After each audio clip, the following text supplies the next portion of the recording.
Welcome back to the cave, everybody, and today's video is one that I didn't think I needed to do again because we did a video on rigging Red October tubes, or how I rig them based on, what a few other guys do. But lately there's been a lot of questions on why we don't use the rigging that some of the Minnesota guys do, and I'm going to get into that, but gonna back up, and here's a couple pictures of this tube here, and I've welded this together a few times. And recently I went out, caught a fish. Here's a quick video of that fish.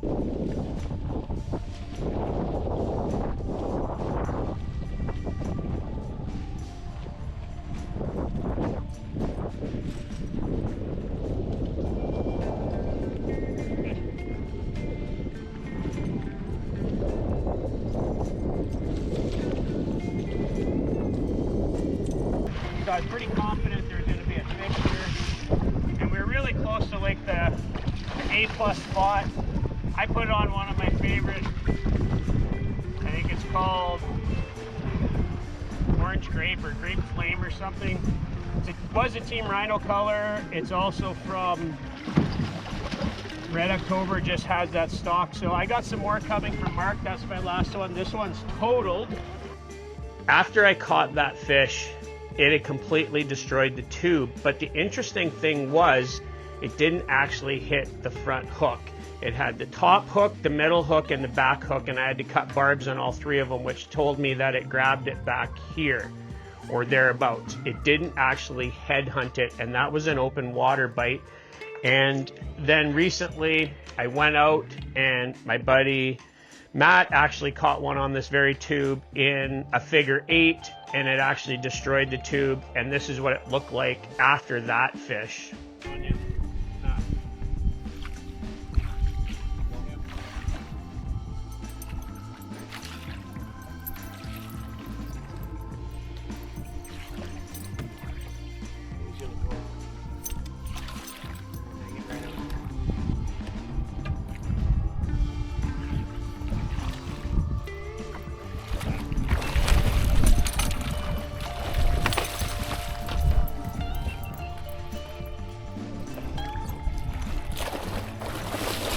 Yes. Did I not pull it? So I wanted to show you guys what it's like to take this tube, which I was going to just kind of retire, but I did weld it back together one more time, and I kind of hurriedly built this back together, if that's even a word there. I wanted to get it back together in the boat, and I fished with Mitch and Matt, and they give me this custom color one, which is very similar because I don't have another one of this. Mark is sending me some more of this Grape Flame, but this one's really close. I was just going to take the rig out of this one, put it in here, but I've been trying some new ideas on how to rig them so that it's easier to replace hooks and or components in the boat. And that brings me back to the questions I've been getting about why I don't rig it like the Minnesota guys.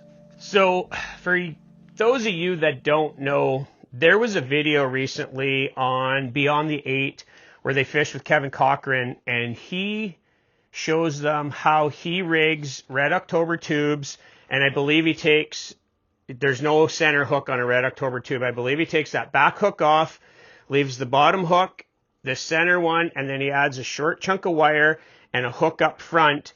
And in the video, they talk about the fact that when they headhunt this, that front hook keeps it from swallowing into their mouth, so that they don't get deeply hooked. The other one in the video, and here's a screenshot of their thumbnail, is the Gladiator from Zilla Baits. He does the exact same thing. They take this top hook off, which I've always thought was a little bit unneeded anyway. Like, that's clearly a headhunting style of bait. They add that short piece of wire, a hook up front, and by all accounts, when it's modded like that, or a tube is modded with that short lead with a hook up front, it is specifically for sharpshooting muskies. And here we don't do that. I've been open about the use of live scope in my boat. We use it as a tool. We use it as part of finding structure, part of seeing follows, especially with guests. But further to that, we don't rig up our baits to only sharpshoot. And I'll put a link down below for that video. You guys can go watch it. You can be the judge of whether you think that's better or worse for the fish, or better or worse for that style of fishing. But what it did create is a lot of questions on why we don't rig like that. And the thought never really occurred to me. I've known about it for a while. Muskie Insider newsletter talked about rigging Bondi Royal Orbas, which is essentially what this is, like that, with that short lead and a hook out front. And it's primarily for sharpshooting. But up here, using tubes, we catch many fish in the figure 8 on tubes. They follow in from deeper water or the brake lines, they follow up to the boat. And with a tube, especially with that little blade, that trailer blade, it's got lots of flash, you can actually figure 8 these really well. And we get a lot of bites in the figure 8. Here's a couple clips of a few that we've had in the figure 8. We just don't have that up here. I mean, obviously in the city. In this. Oh, got him. Yeah, got him.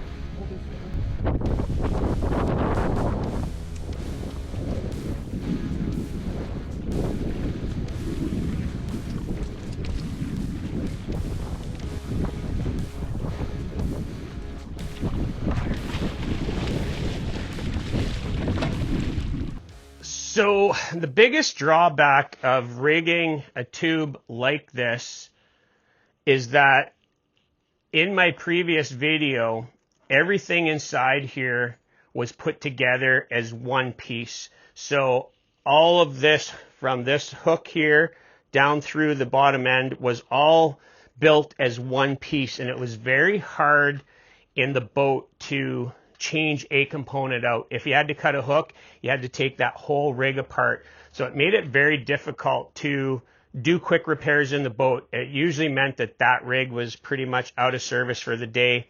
And going back to the fish that I caught, I had to cut that top hook.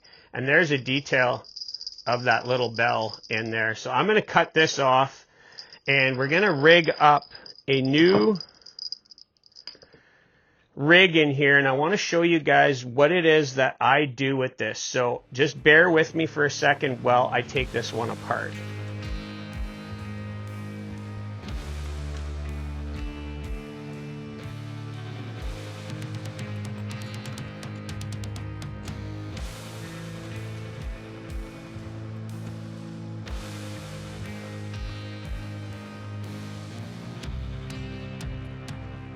Okay, so I got this rig apart. The tube's just all by itself. And this was a deep head on my last tube. This is the medium depth, which is okay, because by the time you add some extra hooks and stuff in there, it does change up the overall weight of it.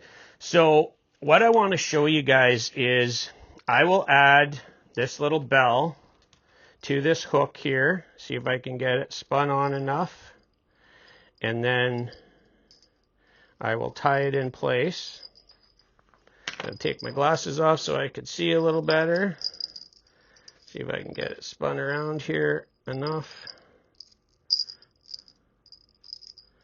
And then I'll just use a small tie strap, or zip tie, to hold it into place. Get it around there 2 or 3 times, slide it up.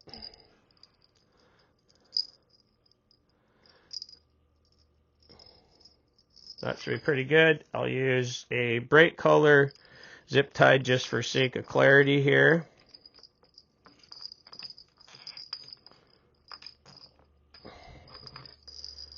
Now, the big difference here now on what I'm going to do is that in the past, everything that went from here back to the center hook to the back hook was done on one complete piece. And what I've done now is I've made it so it's basically modular. I can pre-make these up, have some in the boat, and just attach things as we go.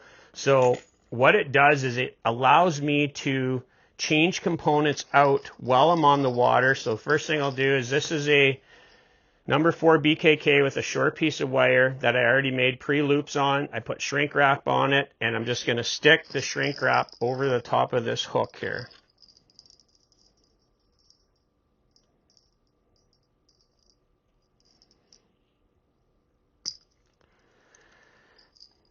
Now in the past, these chunks of wire would all be just one. So what I'm going to do now is just actually add another zip tie right here just to hold it together. And then if we catch a fish, that zip tie will either break or it will just hold it in place.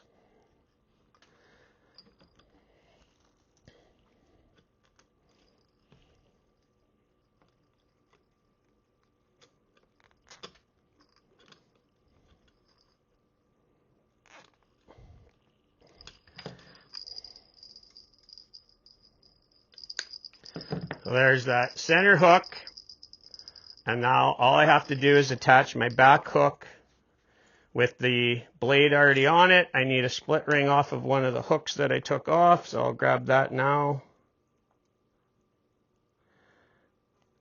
Actually, what I'll do is I'll put that rig inside the tube without this very back hook on, and then I can add that and the bottom hook after. But I'll just prep it up here first. And this stuff, like I say, I can pre-make them and have them in the boat ready to go, where my old style of rig, like this, everything was one piece in there. So if I had trouble with anything, it was a lot bigger job to take care of it. So I'll slide this back in here.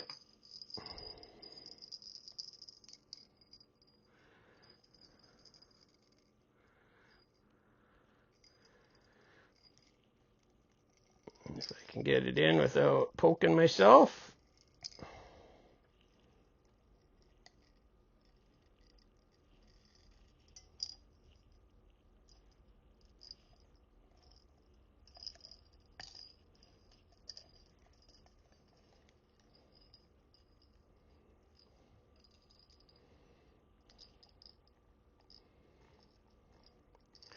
All right, and like I always like to do, I like to add a split ring to the tie-in point, because a lot of times we go with just split ring connections to our leader. And these eyes on these Red Octobers are very hard to get leaders in for whatever reason. So now if anything was to break in that center hook, it's very easy to change it out. There's my wire to attach my back hook.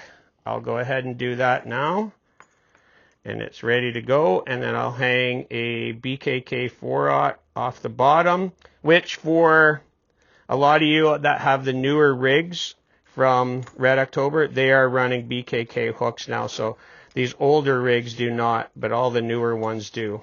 So this one, I'm just upgrading it as we go. I'll make sure this wire's nice and straight. Then I'll add my 4/0 BKK underneath.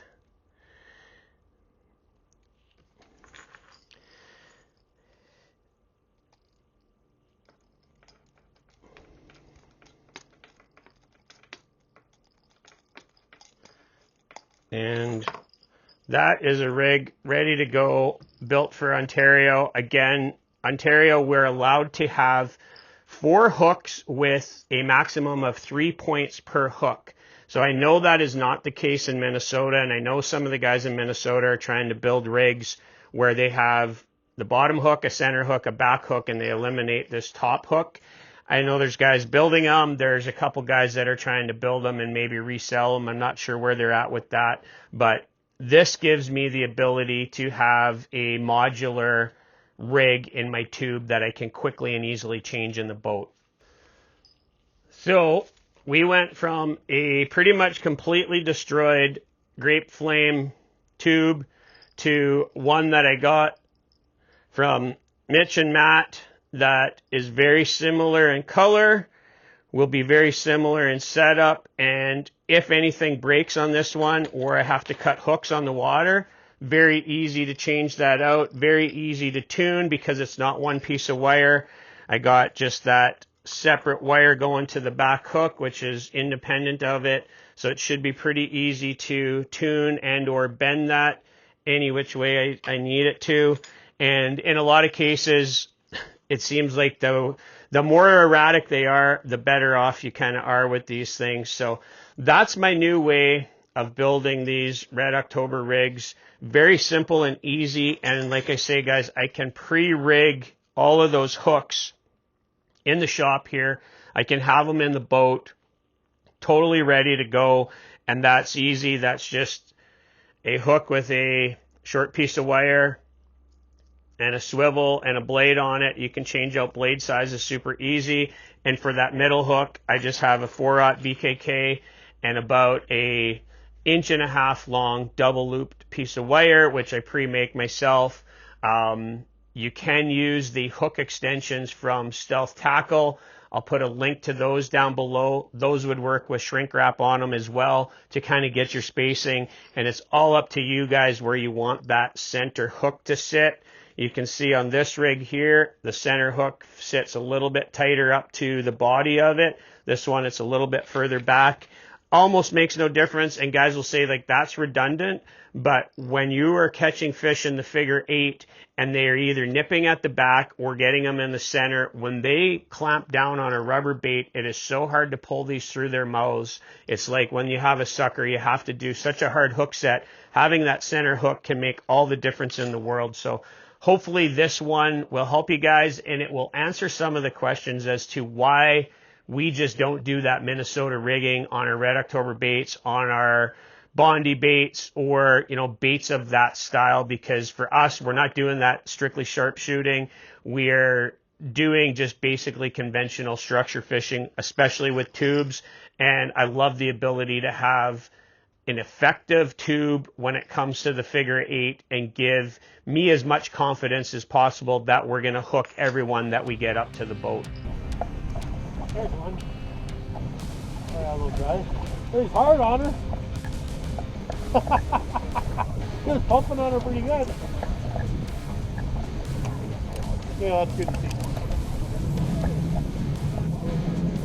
I was going to eat in the second turn there because he was pumping. There he is. So here's the Red October tube, kind of a raspberry orange color. As of time of recording, we are in the second half of August, and this is clearly rubber season. We'll be relying on tubes a lot from here on out. So this is a perfect time to kind of re-examine these rigs and what it is we do.